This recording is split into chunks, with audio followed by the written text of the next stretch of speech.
Ang kwento natin ngayon mga idol ay tungkol sa nag-viral na balita na kung saan isang trahedya ang naganap sa mag-iina sa Bulacan.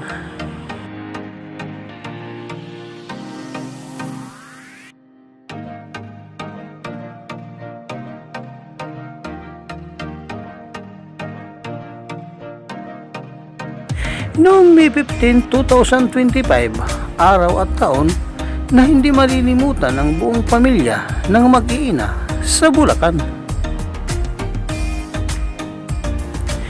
Na kung saan mga idol ay sinunog ng sariling ina ang kanyang tatlong mga anak. Subalit bago nangyari mga idol ang mga pangyayaring ito na kung saan mga idol ay sinunog ng sariling ina ang kanyang tatlong mga anak. Subalit bago mangyari ang mga pangyayaring itong mga idol, ay alamin natin kung ano nga ba ang kalagayan ng ina noon sila'y nabubuhay pa. Ang ina ng mga bata mga idol ay nagngangalang si Joyce, isang masipag at responsabling ina sa kanyang tatlong anak.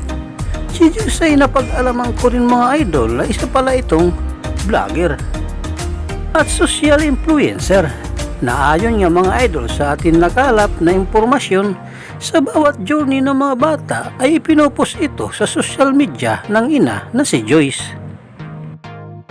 Si Joyce ay tutok sa pamilya at masipag ng gawaing bahay, mapagmahal na ina at mapagmahal sa kanyang asawa.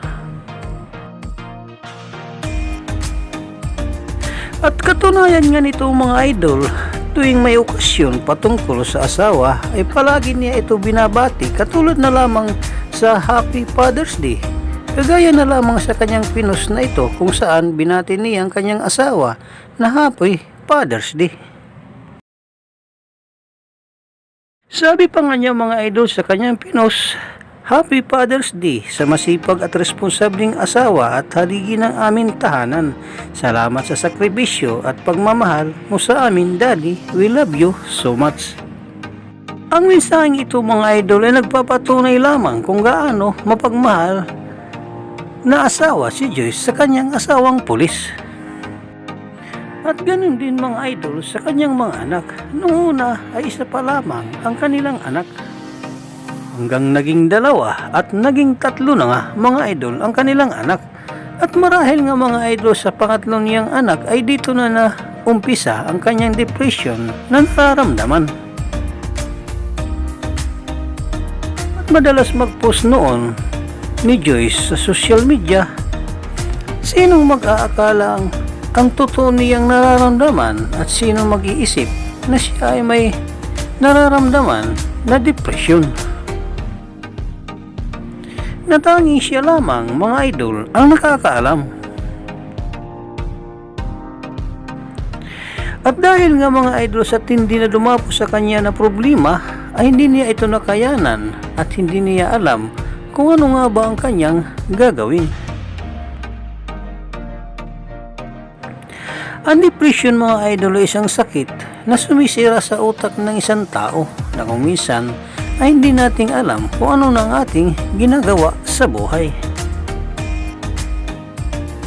Dahil nga mga idol ay dinaranas ni Joyce ang ganitong sakit ay nakakapag-isip siya ng mga negatibong pag-iisip na tanging siya lamang ang nakakaalam. At dahil nga mga idol siya lamang nag-aalaga sa kanyang tatlong anak ay dito na siya nakapag-isip ng mga negatibong pag-iisip na tanging lamang na siya lamang ang nakakaalam. At masasabi niya sa kanyang sarili na ang problema niya ay wala ng solusyon kundi ang magpakamatay kasama na ang kanyang tatlong anak. Marahil nararamdaman ito ni Joyce mga idol dahil nasa malayong lugar ang kanyang asawang pulis. At dahil nga mga idol kung saan sa malalayong lugar na didestino ang kanyang asawang pulis ay hindi ito masuportahan mentally, emotionally ang mga problema na nararamdaman at nararanasan ni Joyce. Dagdag pa nga mga idol na hindi magandang pakikitungo ng kanyang biyanan sa kanya. Na isa pang dagdag na problema na naranasan ni Joyce.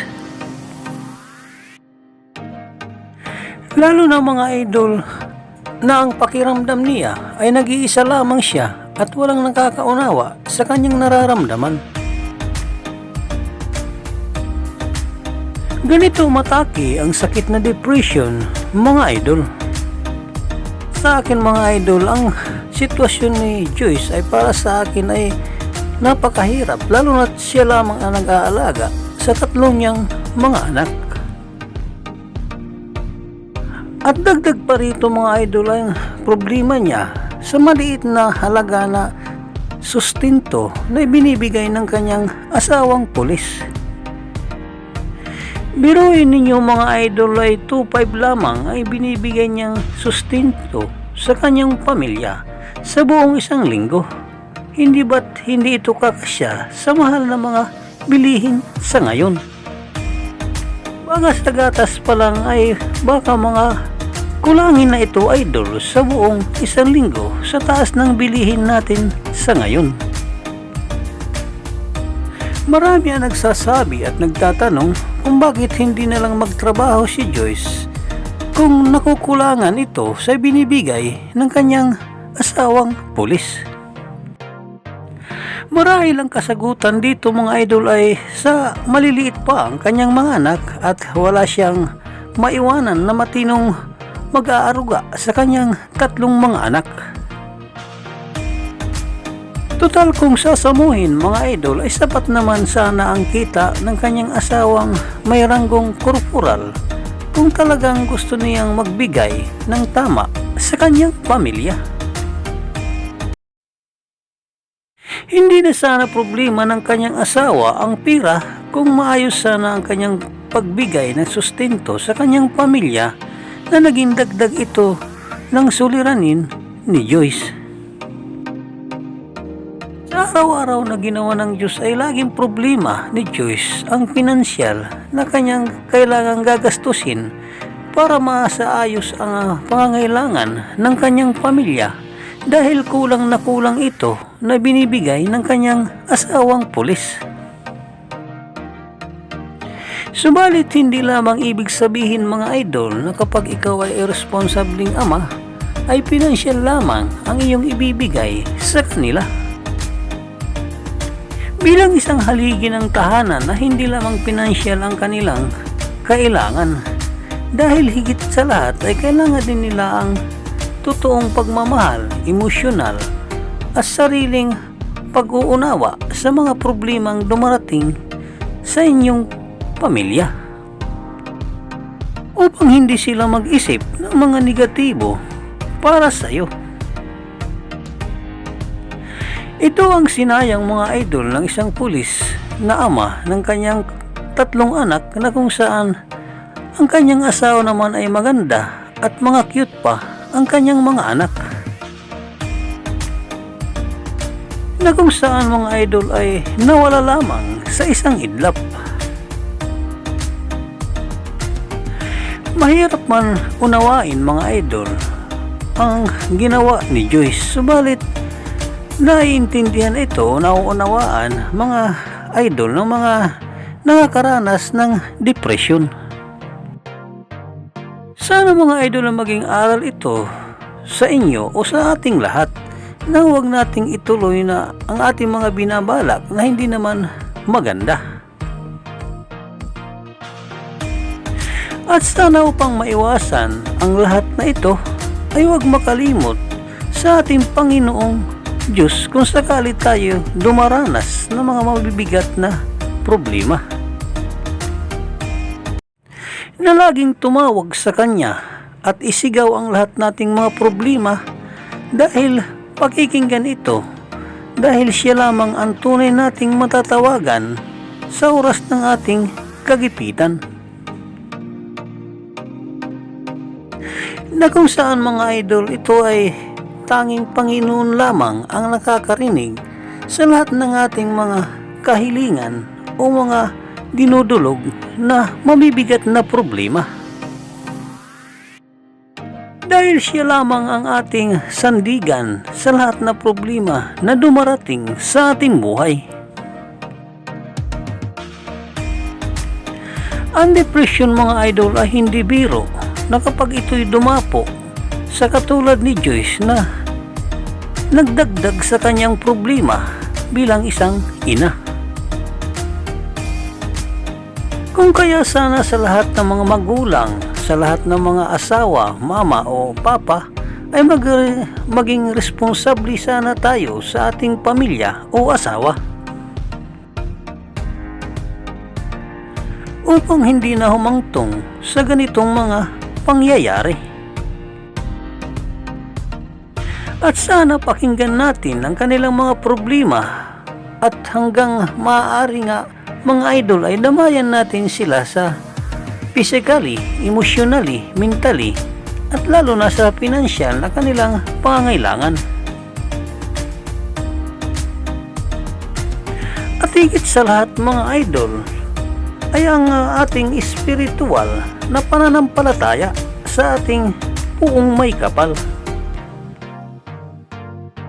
na siyang lalong nagpapatibay sa isang relasyon bilang isang mag-asawa